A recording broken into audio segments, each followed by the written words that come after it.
Coucou mes petits loups. Alors je pense que tout le monde voit plus ou moins l'escalope à la milanaise. Mais il y a plusieurs équipes. La première, c'est ceux qui ne jurent que par ce plat au resto italien. La deuxième, mon traiteur ou mon boucher en a des toutes prêtes, j'adore ça. Et la dernière, c'est tellement simple, je l'ai fait maison très souvent. Eh bien figurez-vous qu'aujourd'hui on va réussir à surprendre les 3 teams, sacré défi.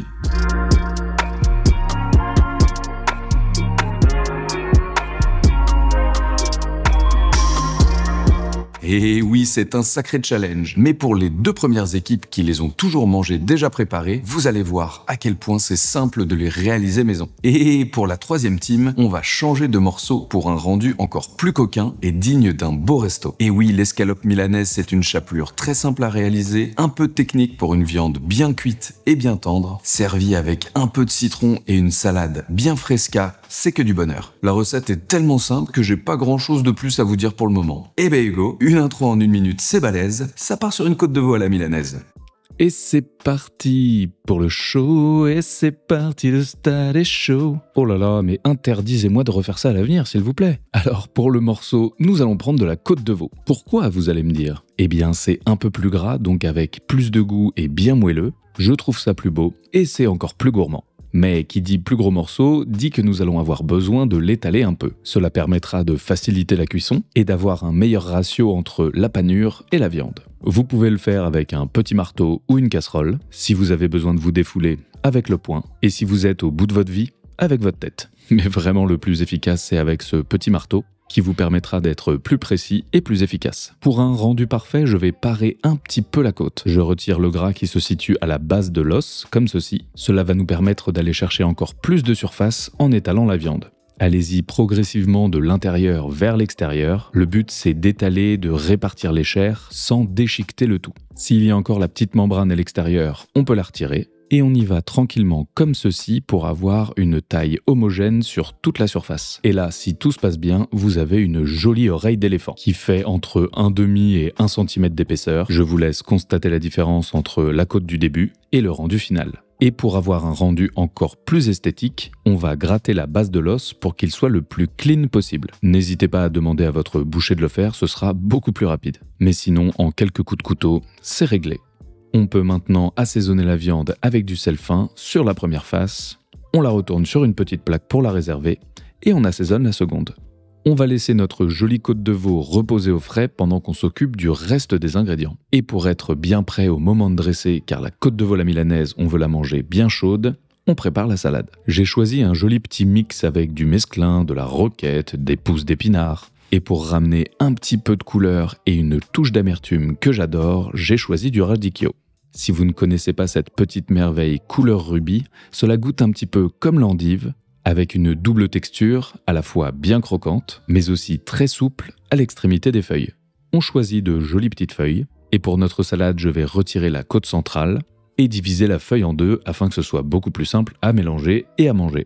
On débarrasse le radicchio et nos autres feuilles de salade dans un grand saladier. Et parce qu'on est des petits fous, on peut ajouter des feuilles de basilic entières. Ça va apporter beaucoup de fraîcheur et de goût à notre salade, car la salade n'est pas juste un petit accompagnement comme ça peut être un grand plat. Et qui dit grand plat, dit grande sauce. Alors on va se faire une vinaigrette de l'espace avec de la moutarde à l'ancienne, beaucoup de zeste de citron, le jus qui va avec également, et comme l'acidité est la meilleure pote de la salade, on va ajouter un peu de vinaigre. Celui-ci est fabriqué à côté de chez moi, c'est une vraie petite bombe.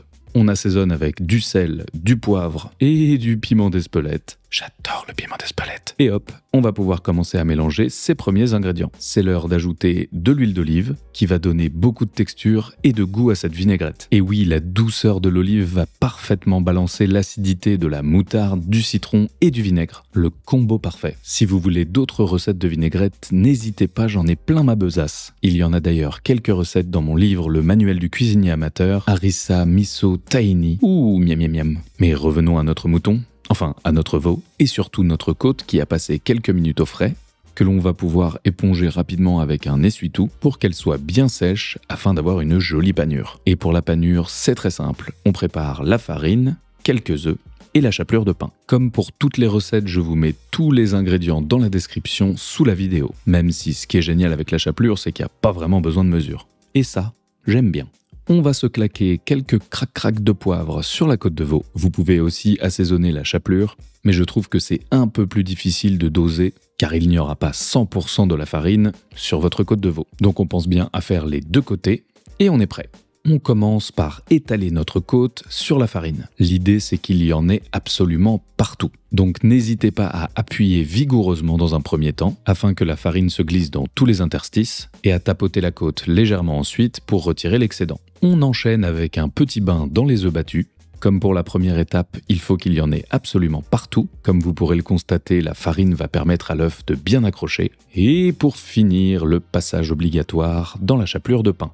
Je l'ai fait ici avec une chapelure fine car j'adore le rendu sur la côte de veau milanaise, mais pour un rendu méga croustillant, vous pouvez essayer avec de la chapelure panko. C'est une chapelure japonaise hyper légère, avec des morceaux un peu plus gros qui sera donc beaucoup plus croustillante. Pour l'étape de la chapelure, on appuie bien avec les mains pour en mettre partout. Il ne reste plus qu'à se préparer un petit bouquet de sauge, une gousse d'ail écrasée, quelques morceaux de beurre, car avec du beurre, c'est bien plus meilleur. Et pour la cuisson, dans une poêle préchauffée à feu moyen, on ajoute un peu d'huile. Soyez quand même assez généreux car c'est cette huile qui va venir nourrir la chapelure et qui évitera de la faire brûler et d'avoir une côte de veau toute sèche. On fait donc cuire gentiment tout ça pendant quelques minutes. Et là, regardez-moi ça, ça commence à devenir très coquin cette histoire. Quand le premier côté est bien coloré, on peut la retourner. On pense à bien appuyer pour que toute la chapelure soit en contact avec la poêle. Et au bout de 1 à 2 minutes de cuisson sur la face B de notre côte de veau, on ajoute le beurre, la gousse d'ail et la sauge. Si vous n'avez pas de sauge, ça fonctionne très bien avec du romarin. Et là, c'est mon moment préféré. On va venir nourrir la côte de veau milanaise avec le beurre moussant.